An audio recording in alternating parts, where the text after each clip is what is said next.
Hi, I'm Mindy Jones, and I'm here today with Steve Beacham to discuss his approach to business called Bass Ackward Business. And Steve has a book by the same name with the subtitle, The Art of Helping Without Hustling. How are you doing today, Steve? I'm doing great, Mindy, thank you. So Bass Ackward Business, I have to say, that's a pretty interesting name. Tell me a little bit about Bass Ackward Business and what exactly does that mean? Well, it means that the way I'm doing things are totally different than the way most people are taught to do in sales training classes. In other words, when you take sales training, they teach you a couple things. One of those is prospecting. You go out and you cold call, and I don't believe in cold calling, and we'll talk about that later.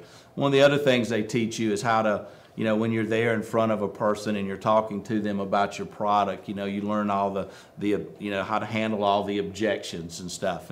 And so as I've been through different sales training classes, I realized, it didn't feel right. It just doesn't smell right. And so over the years, as I've been selling and stuff, I realized that the most important thing is the person on the other side of the desk getting what they are wanting to buy. And so instead of selling to somebody, I want somebody to buy from me. And so the way that people buy is based upon what their need is. And so we spend all this time trying to convince them that our product is right, when I decided I didn't want to do that anymore. I wanted to make sure that when I was talking to somebody that I delivered to them what it was that they absolutely needed. And a lot of times that wasn't me or my product. A lot of times what that does is it gives you the chance to refer them to somebody else. So at the end of the day, the whole process is about making sure that when you meet somebody that you're developing a relationship with them and that you're understanding what it is exactly they have an interest in buying and helping them get to that point. Well, that is very interesting. Was there a particular incident that kind of led you to feel that way? Yeah, well, when my kids were younger and I was working with them on trying to get better at doing their homework and study more, and I was trying to work with them on trying to hit the baseball better and stuff. And the whole time I'm telling them, you can be better, you can be who you want to be. It's important to practice and all those things that we, try to instill in our kids. And it dawned on me that maybe I wasn't, living up to those same standards myself, And so I decided, if I need to be the best I can be, I need to try to learn as much as I can about my profession. And so I started immersing myself in reading books and going to seminars and conferences and things, and started learning more about how to get referral business and different sales approaches than what I had always been taught in the past. And as I was learning all that stuff and really trying to figure my way, one day my wife called me and she said, "Steve," she said, you probably want to come down to the school today." She said, "Jeff Foxworthy's speaking at the kids' school assembly." And so I decided that, that maybe that was something that I wanted to do. And she made the comment, being a redneck, I know you're going to want to come see Jeff Foxworthy. So I had a customer in my office, and I was running. We were finishing up some business, so I was running late. When I got to the school, I parked and I was walking toward the school. And as I'm walking toward the school, I noticed that Foxworthy's coming out of the school, that he had already finished his speech. And so now the interesting part is he's walking towards me and I'm walking towards him. We're going to have this, this conversation coming up, and I'm thinking in my brain, what's my favorite redneck joke? I got to tell Foxworthy my favorite redneck joke. And then I'm thinking, he's a world famous celebrity, and so I want to have a conversation with him, and I want it to be intelligent, and I don't want to look, like I don't know what I'm doing.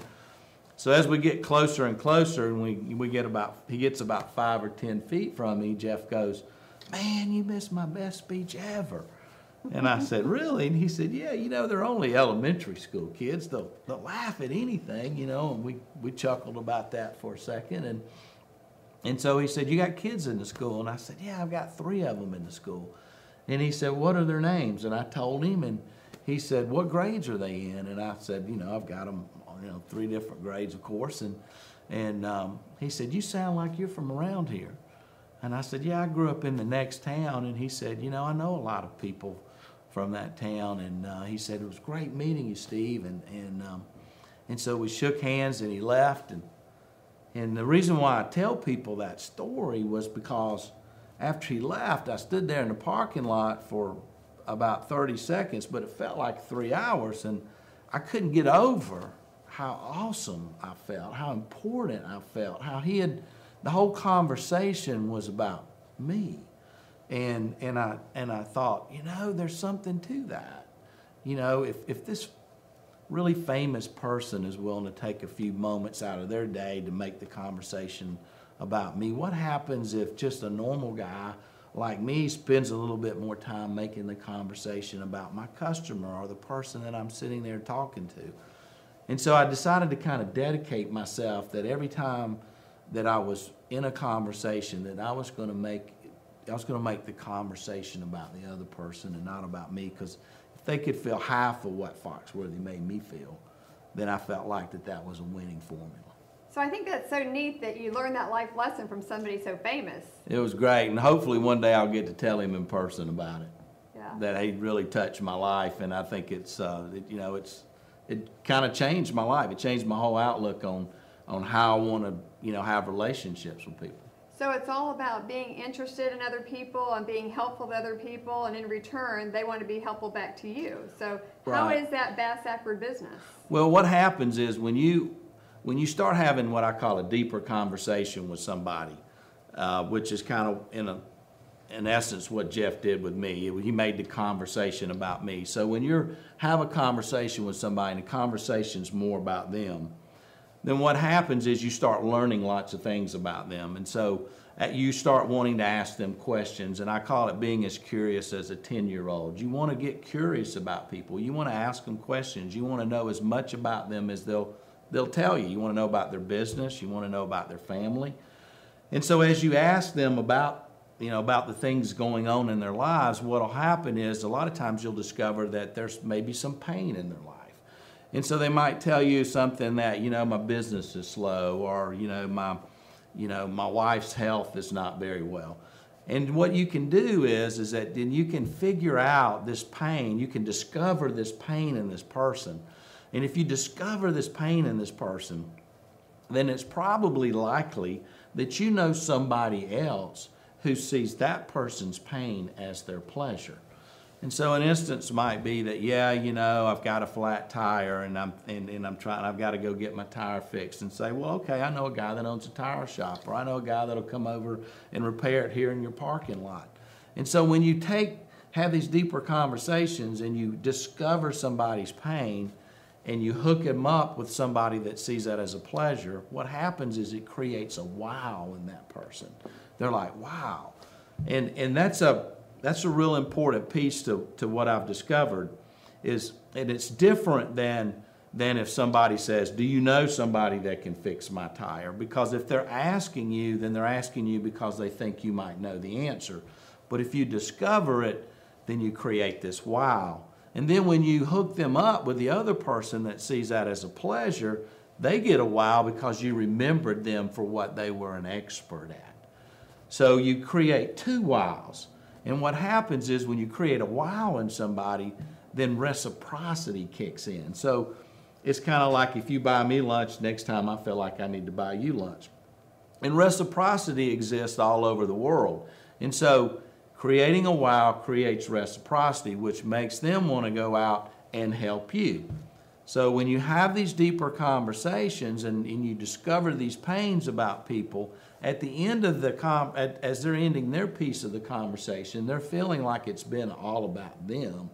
Then they'll start feeling bad that the whole conversation's been about them, and they'll start saying, well, how are you doing, Mindy? How are things going with you? And that's when you have to do a thing that I call paint a picture. That's when you have to paint a picture to the other person of what it is you're looking for. And we'll talk about that a little bit more in a second. Wow, you've got a lot of words. Wow, painting a picture, reciprocity. It sounds like you're giving business a new facelift. And so that's what Bass Ackward business is all about. That's correct. Well, that's amazing. I think most of us would want our phone to ring without having to do cold calls, but do you still do cold calls? Not if I don't have to. I mean, nobody wants to do a cold call. I try to do what I call warm calls.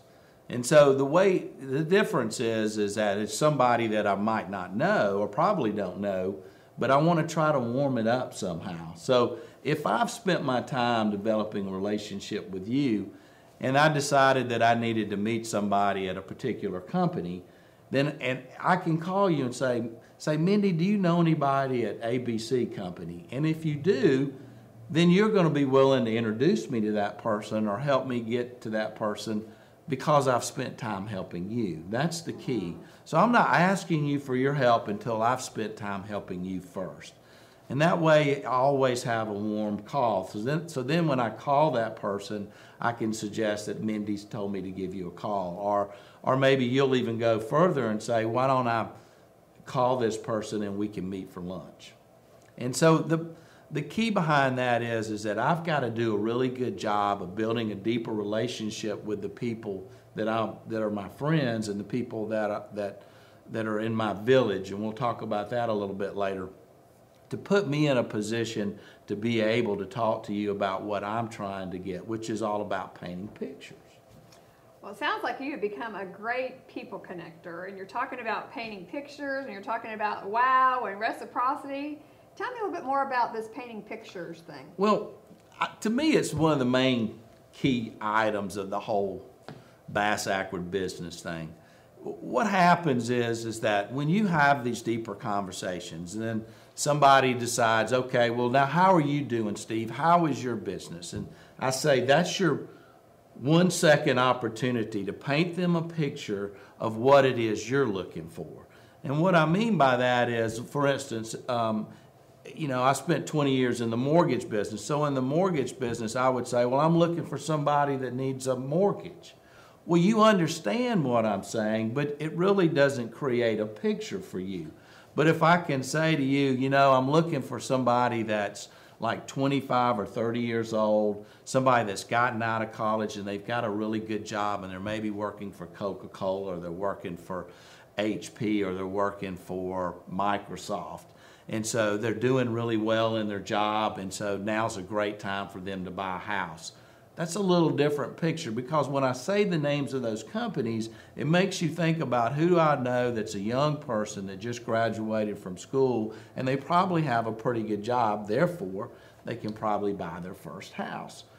And so, what happened was I realized that one day that my own mom, who I like to say, probably loves me and cares about me and wants me to be successful. At least I hope she does. I know she does. But my own mom had really never sent me a customer. And my mom is somebody who knows a lot of people in our town. And so when I went to talk to her about it one day, I said, Mom, how come you've never sent me any customers? And she said, I didn't know you needed me to. And so I try to teach people that, my wife, my mother-in-law that lives in my house, my mother, my father, my brother, those are people that know us and love us and care about us and want us to be successful. The problem is they don't know how to help us.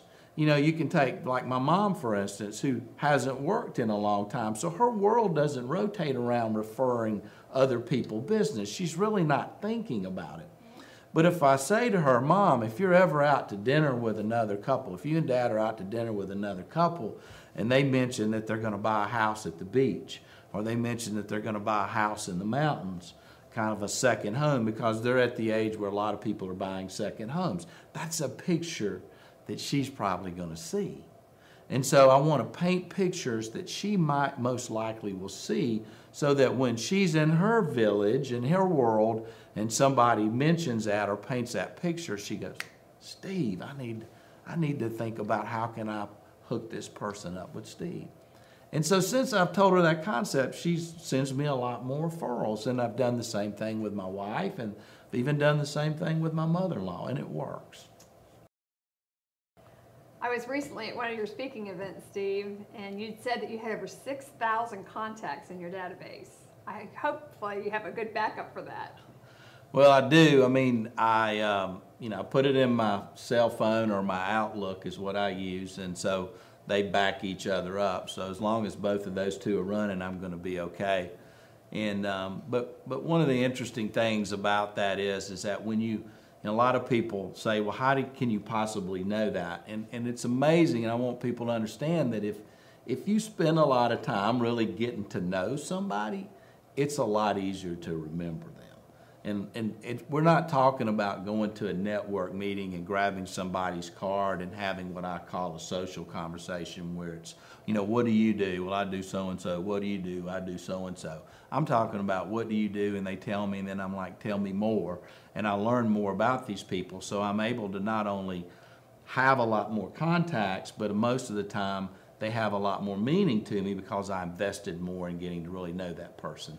So one of the things I try to do is I'd rather go in a room and meet one person and really get to know them well than to meet 10 or 15 people and walk away with 10 or 15 business cards. So my whole concept is to go deeper with fewer people instead of just picking up business cards.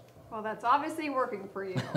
And I was amazed at that speaking event. There was a person in the audience that raised their hand, and they were looking for something specific, and you pulled out your phone, and you looked up a name, and not only did you give them the name of the person, but you told them who they were and what exactly they were looking for. So how does that all work? Well, what I realized is that if I'm there with you and you're telling me that you need a divorce attorney, I'm probably not going to remember that the guy worked for ABC law firm. What I'm going to remember is that his expertise is divorce attorney. So what I found is that when you put people into your database, it's really important what the second line is. In other words, their business. So if you put in there that their business is, so-and-so attorney at law, and if you don't really know who that is, or if you're not already familiar with it, then you're not going to remember that that person is a divorce attorney. So if I meet you and you work for a firm that I'm not familiar with, then I'm going to put in what your specialty is. I'm going to put divorce attorney. I'm going to put accountant. And then after that, I might put the name of the firm. But really the important thing is if you're an attorney and you do divorces, you want people to call you about divorces. It's really not about who you work for. On the other hand, if somebody works at Coke, or if they work at Georgia Pacific here in Atlanta, or Georgia Power, or major companies that people know the names of, then a lot of times when you're talking with people, they'll say, I really would like to work with Coke. Do you know anybody at Coke? So that's a little bit different. In that case, I would use the major name of the company. So I try to figure out how would I recall that person's name based upon somebody else needing that person's name. And then that's how I categorize them. So you can pull them up quickly. So like if I'm at a speaking engagement and somebody says, I need somebody in software that does, that works at McKesson, then I can look under McKesson, or I can look under software, and names will pop up, and then I can work to figure out who would be the best contact for that person. One of the things I loved when I read your book was when you were talking about being the mayor of your village. Talk a little bit about that, and how do you become the mayor of your village? Well, it's really most people know it as your sphere of influence. And so I thought, well, we got to do something more fun, And so I decided that, as I thought about it, I realized that the mayor of the local town is really the kind of person that a lot of people know. He cares about you and you care about him. There's a relationship generally there that doesn't exist in a lot of other political connections that you have. And so when you have a pothole, you can call the mayor, and the mayor will call the right person to come fix your pothole. Or if you have a problem with a neighbor, you can call the mayor and he'll call the police chief, or whatever needs to happen. So I thought, he's really the central focus of the village in which we live in. And so I think it's important for you to see yourself as the mayor of your village. Your village is your sphere of influence. And what that means is that you want everybody to kind of come through you to get to where they're going. So if they're trying to find something or trying to, they're trying to meet somebody, you want them to believe that there's a really good chance that you might know that person. Because as you have those interactions and those conversations, then you're having a chance to give more wow. And that's really where the reciprocity kicks in, and that's what makes people want to refer other people to you. Well, I meet a lot of people when I'm out and about, and I don't think I've ever met anybody that is as connected as you are. Well, thank you. I mean, that's kind of my buzz. You know, he knows everybody, but and then for me that's fun. And but what I find is that it's easy for other people to do that too. The problem is that we spend all of our time just thinking about us. And when I started trying to concentrate all of my efforts on really helping everybody else get what they need, to get the business they need, to meet the people that they want to meet, then I found that they started really reciprocating, and it became more fun and easier to know those people. And you develop different relationships when you're trying to help somebody versus when you're trying to hustle somebody. I was amazed when I was at that speaking engagement recently that somebody raised their hand and they were looking for somebody specific, and you pulled out your phone and you not only knew their name, but you knew what their background was and what they were looking for. How do you do that? Well, every time I meet somebody, I've learned that, you know, there's a particular way you could categorize somebody. In other words, if somebody is an accountant, for instance, you know, I'm going to put them in first as an accountant. I'm probably not going to put in the name of their accounting firm because their accounting firm might not mean anything to me. It might not be something that I'm really familiar with.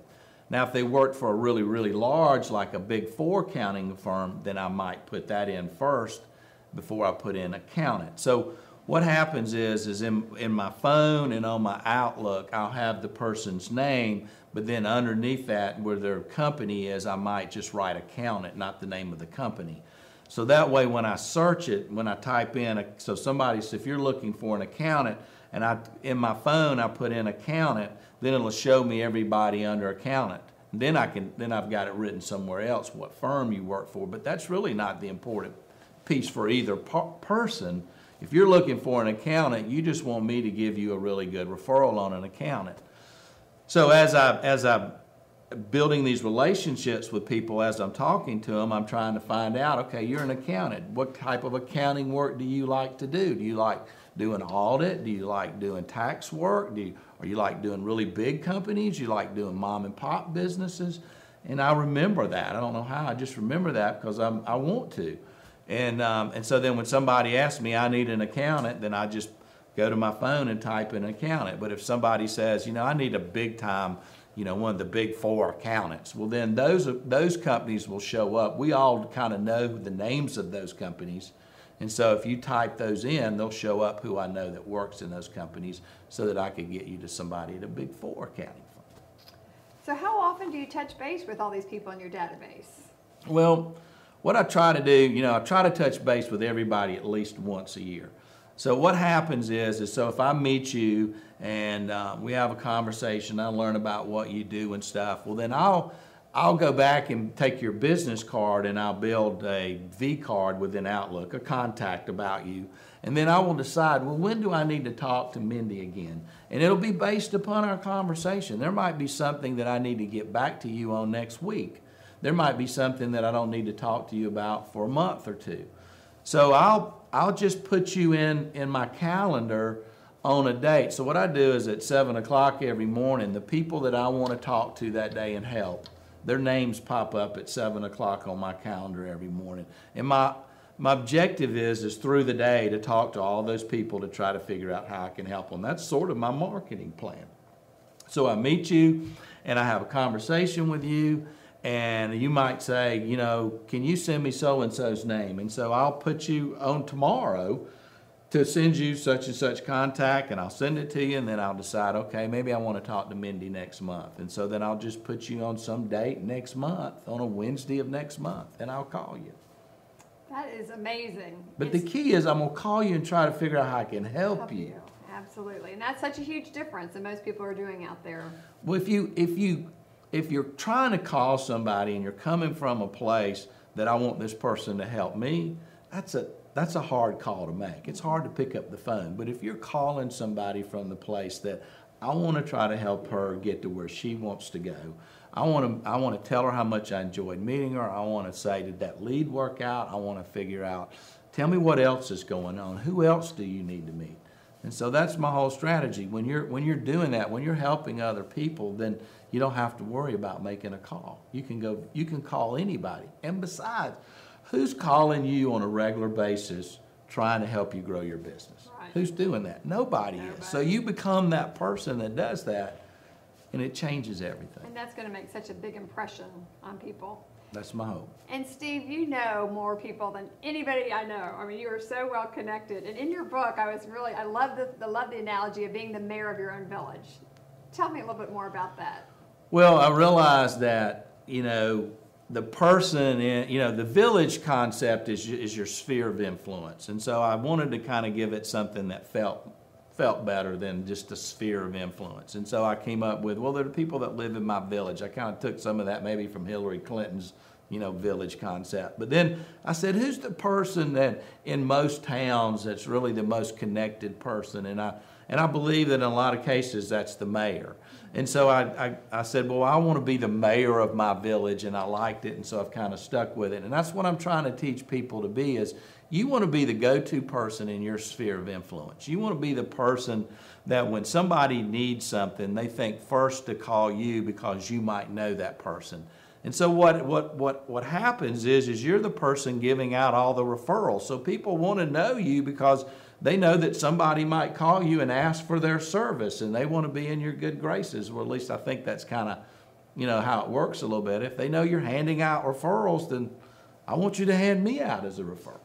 So that's how I came up with the mayor of your village, and you want to be that go-to person with your friends that they always call you when they need something. I'd have to agree that your approach to being Bass Ackward is truly very different than most people are approaching business, and the fact that you're going out and you're caring about people and you're looking to help other people and you're trying to find out how you can be of service to people. Is there anything else that you would like to share before we go? Well, I just want people to think about two things. And the first thing I want you to think about is every time you have a conversation with somebody, make the conversation about them. Let them talk as much as they'll talk. You will learn so much more about that person. They will feel so much better because they know that you're interested in them. It changes everything. I mean, it's just so important. I mean, I find that all the time with my kids. If I spend time with my kids, they'll cut the grass a lot quicker than if I don't. So I want you to think about having these deeper conversations with everybody. And then the second piece is be thinking about how people can know what it is you're looking for. Those pictures, what are those things? And they can't be generic. You have to give them names of companies, or maybe tell them a story about a perfect customer. Somebody says, what do you do? Well, let me tell you about my recent customer, and tell them that story and put that person's name in there and what their business is. In other words, bring it to life. And so then that way, as you're saying things that are pictures, it makes my brain think of people that I might want to introduce you to. So deeper conversations, and think about the pictures that you can paint for somebody of what it is. If they see it, they'll think about you. Steve, it's been great being with you today. Thank you so much for talking about how to be Bass Ackward, and you've truly inspired me to go out and become more Bass Ackward myself. And, go out and buy that book, Bass Ackward Business, The Power of Helping Without Hustling. You can go to Steve's website at bassakwardbusiness.com or amazon.com. My name is Mindy Jones, and on behalf of Steve and myself, thank you for joining us.